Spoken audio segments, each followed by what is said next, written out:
Hol juda katta ekan. Bu tarafga bitta varata qo'yamiz, bu tarafdan koptokni o'ylaymiz. Yaxshi narsa ekan, juda keng, prostorin deydi ruschasida. Podyezddan kirib keladigan eshigimiz, podyezdimiz ham kattagina.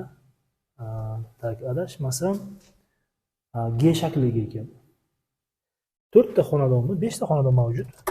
To'liq kafel qilingan podyezdlar. Kirib keldik, juda katta, qarang. Mana bu ham hol и koridor ketgan ekan. Uyimizda hamma joyda tepli pol ketgan. Pollarimiz parket qilingan, sanuzil joylar va hamda oshxona joyi kafel qilingan. Xo'p, kirib kelganda prixojini mebelcha qilib qo'yganlar. Yevromontaj. Tashqariga chiqishdan oldin bitta o'zimizni ko'rib chiqamiz. Yaxshi narsa. Undan keyin sanuzilimiz joylashgan ekan, birlashgan. Bu ham to'liq kafelda, kattagina. Menga juda yoqdi.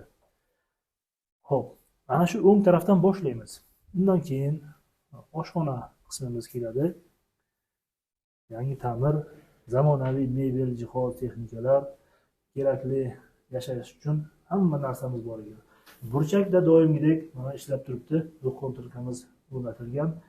Xo'p, derazalarimiz akvaplast 2 qavatli oyna hamda tashqari katta ko'chaga qaralgan. Med kollej, Saidjana Med kollej tarafiga qaralgan. Bitta ko'rsatib o'ting.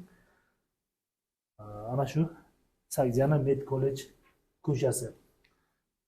Kollejning yonidagi yangi dom, bir podyezdlik yangi qurilgan dom shibishdan qilingan. Undan keyin mehmonxonamiz keladi. Mehmonxonamiz ham kattagina ekan, yumshoq mebellar bor, televizorimiz bor ekan.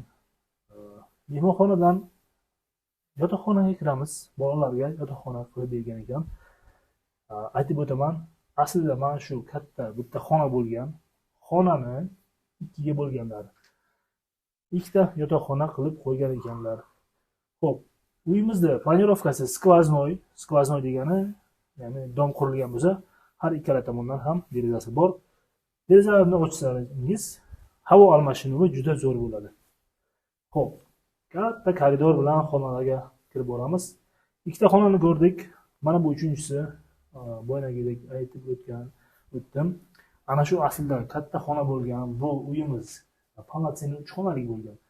Lekin mana bu yoqda bo'lib, g'ishtlab bo'lib, bu tarafni bitta, ya'ni qiz bolalar hamda o'g'il bolalarni ajratib tayyorlab berasizlar degan ma'noda qilganlar.